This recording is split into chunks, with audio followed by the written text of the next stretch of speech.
Little Eavestrough 101. Step 1, hole saw for the outlet.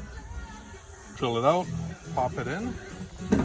We have an outlet here with dimples on it.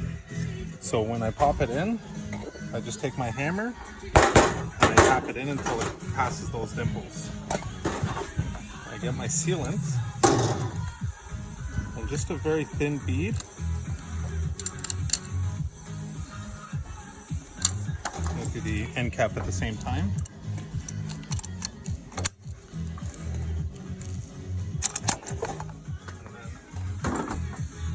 Use a bag from the elbows just to kind of smooth it out, just to get rid of that ridge, and just kind of work it in. And then I work it into the end cap. So you'll notice one thing I do with my outlets, I always paint them around here, so when the actual elbow goes on, if the elbow rides up a little bit over time, or you won't see a white strip there. So we've got the trough set up. We're going to use our Alu-Rex 5200 new construction. Clip it in behind, and then I just basically run my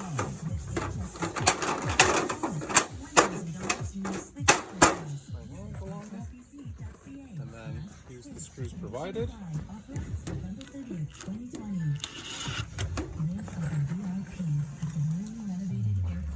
Every 18 to 24 inches. So now downpipes, making the gooseneck. Typically I start from the full pipe. I take the factory edge at the bottom so that I can put my elbow on there. My soffit's 16 inches, so typically I cut back 5-6 inches, so 10 inches. Take these little snips here, puncture.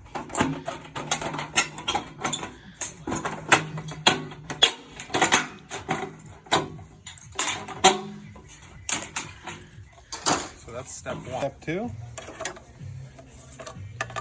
crimp, crimp, crimp, crimp. So this guy here goes off of the V-drop, off the outlet, hem up on the top. Next one, that's the crimp end. I usually use the cut end on this side so it doesn't clean it up.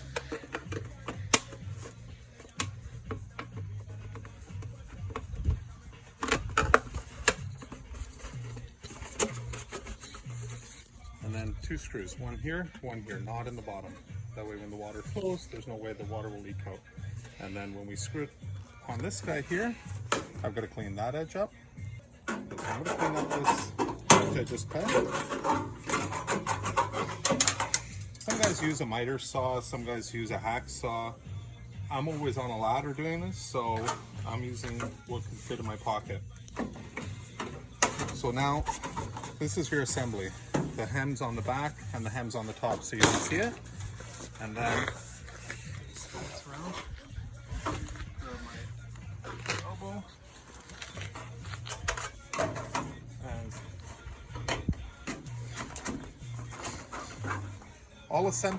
I'll screw this in, and I'll screw this and this in. When I get on the actual site, I'll adjust how high I want this, and I can always cut this back a little bit depending on how high I want it off grade. I always have a grinder with me. I'd rather cut the ledge so that the pipe sits flush than try and offset that. I just feel that it looks a little bit cleaner. So a lot of guys do their pipe straps like this. One concrete nail into the strap, and then they just bleed it over. I guess that's a decent way, but you can tell even just by this how much this pipe's going to shake. Even when the pipe's in there, the pipe's going to shake around, get twist around. What we do, we always cleat it from the outside. A little trick that I have with these Gentech pipes, there is a dimple right here for them to fold it. I always fold it about a 1/4 inch past that. That way it really tightens up the pipe strap.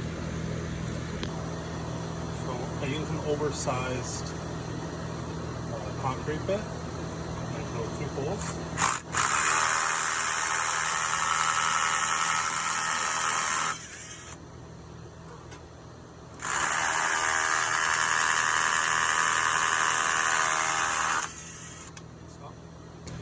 So I use a cedar shim. I put the cedar shim in the hole. I don't like using plugs because they always fall apart.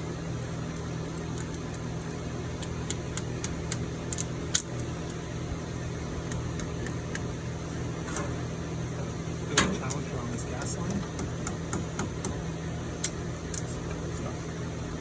So I've got the strap, I line it up in the center, and I fold it over. And you see, if I bent it on that tab, it would be just right, but like this, I'm able to pull it that much closer to the building. So, now, take a look at that. That's not going anywhere.